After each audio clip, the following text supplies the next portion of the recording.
안녕하십니까. 한 달에 한 번 국가보훈부의 주요 소식을 전해드리는 월간 국가보훈부입니다. 놓쳐서는 안 될 다양한 정책과 소식들 지금부터 알아보겠습니다.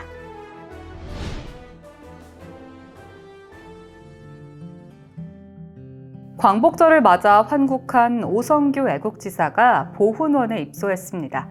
환국 후 100세의 고령임을 감안해 그동안 중앙보훈병원에서 종합정밀건강검진을 받은 오성규 지사는 식사와 청소 등 일부 지원이 이루어지면 일상생활이 가능한 수준이어서 국가보훈부는 일상생활 지원과 건강관리, 위급 상황 발생 시 병원 연계 등이 가능한 보훈원으로 오 지사를 모셨습니다.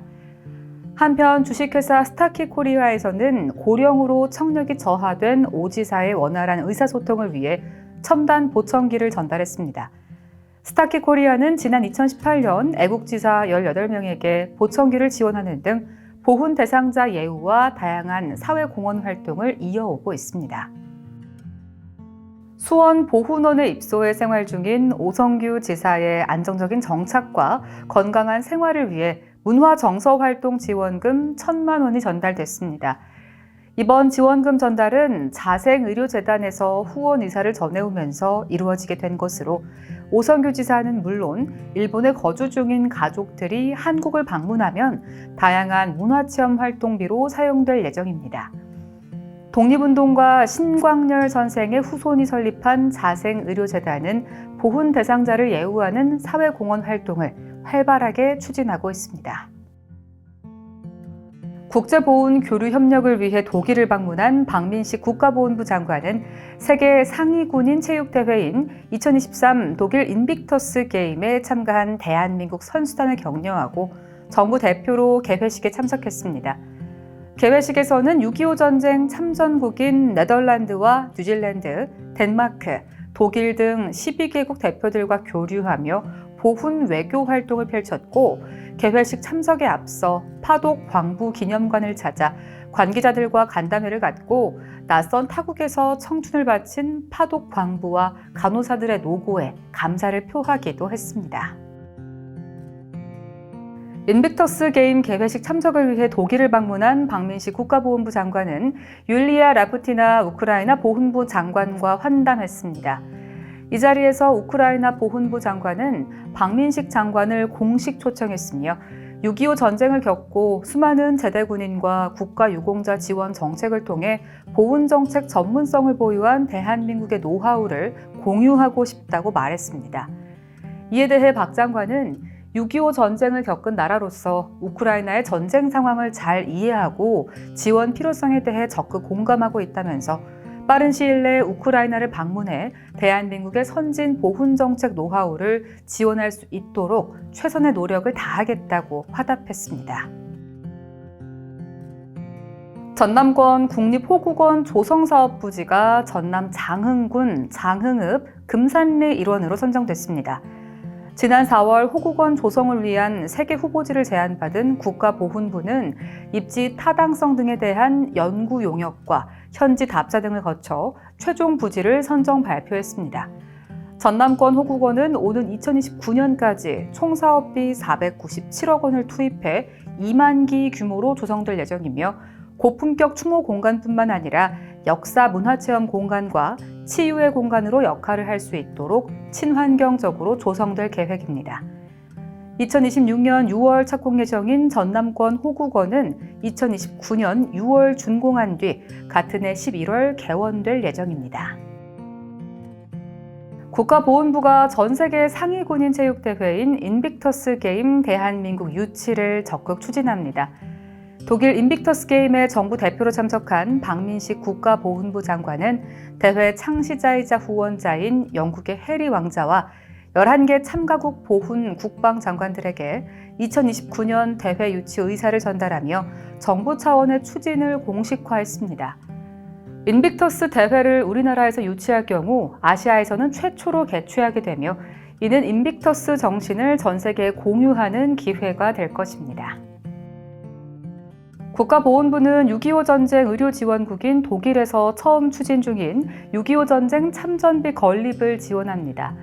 인빅터스 게임 정부 대표로 독일을 방문한 박민식 장관은 독일 적십자사를 방문해 6.25 전쟁 당시 독일 적십자의 의료 지원에 대한 감사를 표명하고 감사패를 전달했습니다. 독일은 부산에 서독 적십자병원을 설립해 100명이 넘는 의사를 파견하고 30만여 명에게 의료 지원을 하는 한편 국내 의료진에게 의료 기술을 전수하는 등 대한민국의 의료 발전에도 큰 도움을 주었습니다. 하지만 유엔 참전국 중 유일하게 참전 기념 시설물이 없는 나라로 독일 적십자사는 6.25 전쟁 참전비 건립을 추진하고 있습니다. 이에 박 장관은 참전의 역사로 이어진 양국의 연대를 후손들에게도 이어질 수 있도록 하는 것이 보훈의 역할이라면서 참전기념 시설 건립을 대한민국 정부가 적극 지원하겠다고 밝혔습니다. 국가보훈부는 일본에 거주 중인 오성규 지사의 가족들을 한국으로 초청해 방한 행사를 진행했습니다.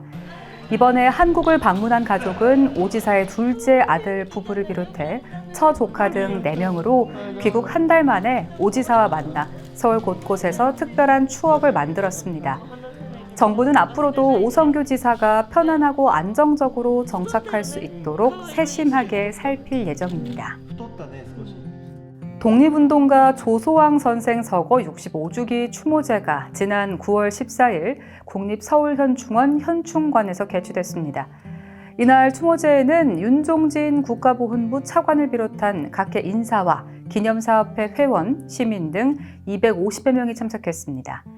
조소왕 선생은 1913년 중국 상해로 망명해 독립운동에 투신한 이후 대한민국 임시정부 수립에 참여해 연합국을 상대로 활발한 외교 활동을 펼쳤으며 대한민국 건국 강령을 기초하는 등 일생을 조국 독립을 위해 헌신했습니다. 박민식 국가보훈부 장관이 룩셈부르크 현지에 생존해 있는 2명의 참전 용사를 위문했습니다. 지난 7월 6.25 전쟁 정전 70주년 정상 면담 자리에 배석한 박민식 장관에게 자비에 베텔 룩셈부르크 총리는 참전용사 위문을 희망했고 박 장관은 이를 약속했습니다. 이번 방문을 통해 박 장관은 그 약속을 지키게 됐으며 룩셈부르크에 거주 중인 참전용사들과 만나 평화의 사도 메달을 전달했습니다. 현재 생존 중인 룩셈부르크 참전용사는 모두 5명으로 2명은 룩셈부르크에 3명은 해외에 거주하고 있습니다. 박민식 국가보훈부 장관이 룩셈부르크 자비에 베텔 총리와 기욤 왕세자를 예방하고 양국의 국제보훈 협력 방안을 논의했습니다. 총리 초청으로 룩셈부르크를 방문한 박 장관은 룩셈부르크 참전 용사의 희생과 공헌에 대한 감사를 표했습니다.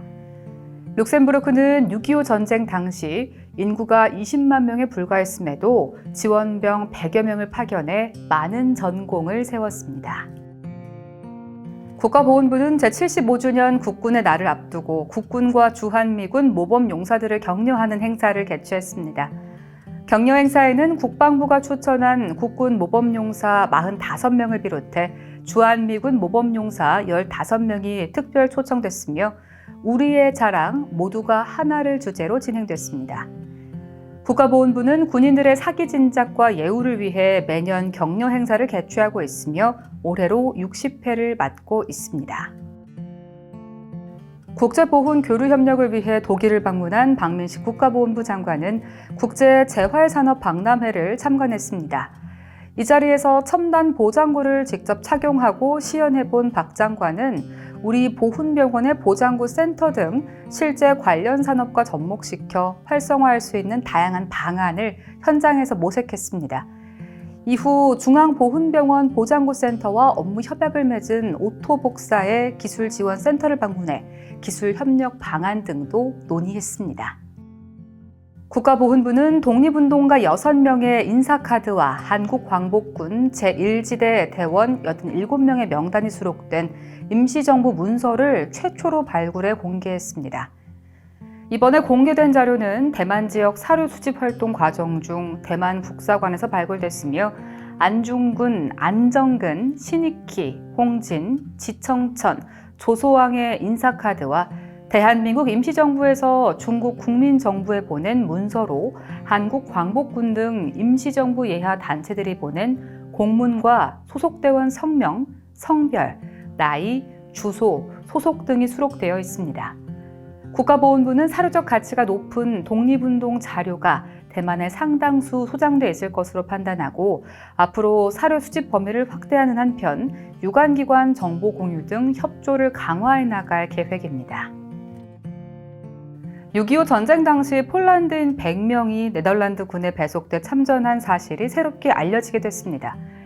6.25 전쟁에 참전한 네덜란드 반호이츠 부대를 방문하고 참전 용사에게 감사의 마음을 전한 박민식 국가보훈부 장관은 부대 내 군사박물관을 소개받던 중 이 같은 사실을 알게 됐으며 관련 자료를 네덜란드군에게 별도 요청했습니다.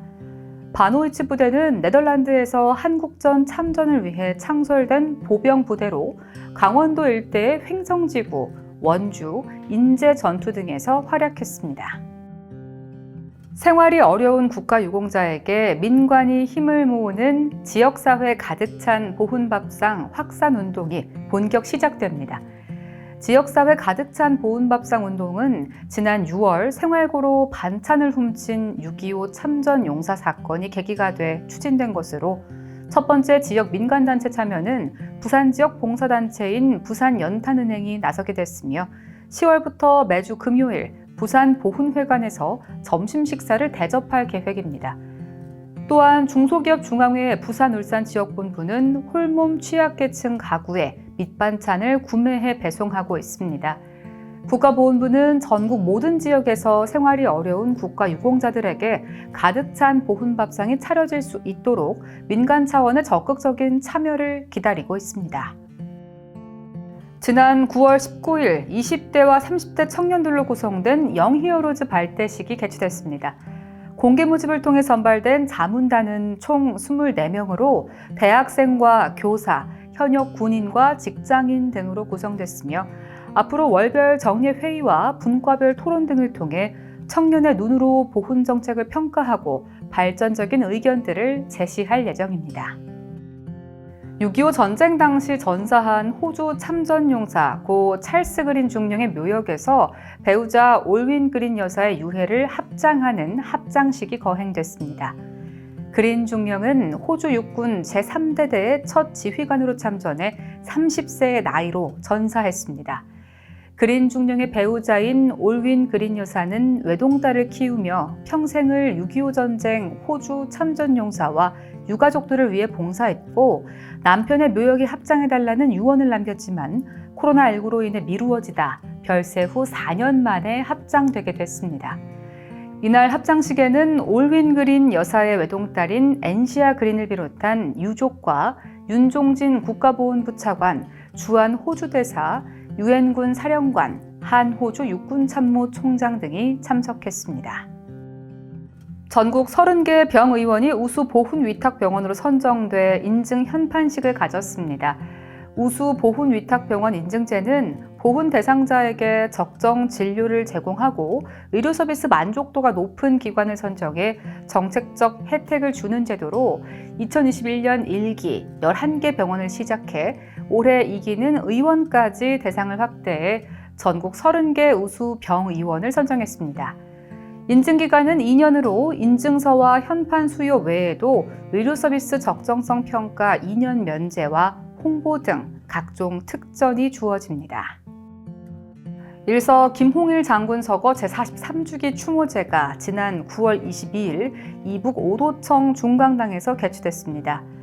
김홍일 장군은 독립유공자이자 전쟁 영웅, 정치가로서 독립과 호국, 민주를 아우르는 큰 업적을 남긴 분으로 이날 추모제에는 박민식 국가보훈부 장관을 비롯해 독립유공자 유족 등 100여 명이 참석했습니다. 추석 명절을 앞둔 지난 9월 23일 박민식 국가보훈부 장관은 국립대전현충원을 방문했습니다. 지난 7월 순직한 고 최수근 상병의 묘역을 찾아 헌화 참배한 박 장관은 이후 현충관 옆에 위치한 구암사 나눔의 집을 찾아 유가족 등 참배객을 대상으로 직접 국수를 배식하는 등 봉사활동을 진행했습니다. 국민 10명 중 7명 이상이 국립묘지를 열린 보훈문화공간으로 조성하는 게 필요하다는 여론조사 결과가 나왔습니다. 국가보훈부는 참배객이 많은 추석 명절을 맞아 국립묘지 및 보훈정책 관련 국민 여론조사를 실시했습니다. 이번 조사에서 응답자의 74.7%가 전국 국립묘지를 열린 보훈문화 공간으로 조성해야 한다고 답했으며, 이를 위해서는 대중교통 등 접근성 개선과 공원화, 편의시설 확충, 둘레길 등 연계시설 확충과 다양한 문화행사 개최 등이 먼저 이루어져야 한다고 생각하는 것으로 조사됐습니다. 이 밖에도 국가보훈부는 국립묘지 내 조화 반입 제한과 반려동물 동반, 보훈정책 관련 조사도 함께 실시해 발표했으며, 국립묘지 운영 개선에 대한 국민들의 기대와 여망을 확인한 만큼 국립묘지를 재창조하는 수준으로 개선해 국민 품으로 돌려드릴 계획입니다. 대한민국 임시정부의 역사와 활동상을 언론 보도와 영화, 출판물을 통해 살펴볼 수 있는 특별전이 마련됩니다. 국립대한민국 임시정부 기념관은 내년 2월 18일까지 매체에 나타난 대한민국 임시정부를 주제로 한 특별전을 진행합니다. 이번 특별전은 광복 후 임시정부를 다룬 언론 보도와 임시정부를 주제로 제작된 영화와 출판물 등 3가지 매체 총 215점의 전시물을 통해 광복 후부터 오늘날까지 매체들이 임시정부를 어떻게 기억하고 다루었는지 살펴볼 수 있습니다. 이번 특별전은 휴관일인 월요일을 제외하고 오전 10시부터 오후 6시까지 무료로 관람할 수 있습니다. 올해도 추석 연휴를 맞아 전국의 국립묘지와 보훈병원 등은 비상근무체제를 수립해 운영했습니다. 전국 11개 국립묘지는 연휴 기간 정상 운영했으며, 참배객을 위한 각종 교통 편의와 안전 대책을 수립하는 한편 비상근무조를 편성해 운영했습니다. 전국 6개 보훈병원은 응급실을 24시간 운영하고 전국 627개 지정위탁병원에서도 보훈가족의 진료를 지원했습니다. 또한 전국 8개 보훈요양원도 사전 예약제를 통해 접촉 및 비접촉 면회를 시행했습니다. 국가보훈부와 국토교통부는 보훈문화 확산과 국가보훈 대상자 지원 강화를 위한 업무협약을 체결했습니다. 이번 업무협약을 통해 두 부처는 용산공원 내 호국보훈공간 조성 등 보훈을 주제로 한 공간 조성에 협력하기로 하는 한편, 국가유공자 전용 차량 번호판 도입을 비롯해 국가유공자 우선 주차구역 설치, 국도변 졸음쉼터 여유부지를 활용한 보훈공원 조성 등에도 적극 협력할 방침입니다. 이 밖에도 국가보훈 대상자에게 실질적 도움이 될 수 있는 다각적인 방안과 주거복지 사각지대를 해소하기 위한 방안 등도 함께 마련해 갈 계획입니다. 국가보훈부가 공개한 실가명 게임 콘텐츠가 큰 호응을 얻고 있습니다. 독립과 호국, 민주를 주제로 한 게임 콘텐츠는 참여자가 이야기 속 주인공이 돼 단계별 임무를 해결하면서 기념관과 국립묘지를 탐방할 수 있도록 구성됐으며, 전시물과 외부 조형물 등을 직접 확인해야 주어진 과제를 해결할 수 있도록 설계되어 있습니다. 해당 게임 콘텐츠는 서대문 형무소 역사관과 전쟁기념관, 국립 4.19 민주묘지 등에서 올해 연말까지 참여와 이용이 가능하며, 현재까지 약 10만 명 이상이 참여해 높은 평점과 후기를 남겼습니다. 그동안 연령 제한으로 이용이 어려웠던 참전 유공자 등의 거주지 인근 위탁병원 이용이 10월부터는 가능해집니다. 기존 75세 이상으로 제한했던 위탁병원 이용 연령이 10월 1일부터 폐지돼 앞으로는 나이와 상관없이 거주지와 가까운 위탁병원을 이용할 수 있게 됐습니다. 그간 위탁병원 이용이 어려웠던 75세 미만 참전 유공자 등이 위탁병원을 이용하면 진료비 감면을 받게 되고, 약 처방을 받고 처방전에 따라 약을 구입할 경우 연간 한도액 내에서 각각 지원받게 됩니다. 국민의 안전한 일상을 위해 활약하고 있는 현장 제복 근무자들을 응원하고 감사의 마음을 전하기 위한 먹거리 트럭이 찾아갑니다. 국가보훈부는 현장 제복 근무자인 소방관과 군인들을 응원하기 위해 찾아가는 먹거리 트럭 행사를 개최합니다. 제복 근무자들은 우리 국민의 안전과 편안한 일상을 위해 맡은 바 임무를 다하고 있는 영웅들로, 국가보훈부는 앞으로도 국가와 국민을 위해 헌신한 영웅들을 기억하고 존중하는 보훈 문화가 확산될 수 있도록 최선의 노력을 다할 것입니다. TV 나라사랑 유튜브 채널에서는 보고 싶다 전우야 콘텐츠를 제작 업로드하고 있습니다. 보고 싶다 전우야는 참전 용사들의 전쟁 경험담과 함께 찾고 싶은 전우에 대한 사연을 영상을 통해 소개하는 콘텐츠입니다. 영상 제작에 참여를 원하거나 사연에 소개된 전우에 대해 알고 계신 경우에는 국가보훈부 대변인실 044-202-5092로 전화 주시거나 자막에 안내되는 이메일로 연락 주시기 바랍니다. 전우찾기 프로젝트 보고 싶다 전우야의 보훈가족 여러분의 많은 관심과 참여 부탁드립니다. 국가보훈부의 다양한 소식을 한데 모아 전해드리는 월간 국가보훈부, 지금까지 2023년 10월호 함께 하셨는데요. 구독과 좋아요, 알람 설정도 부탁드립니다. 시청해주신 여러분 고맙습니다.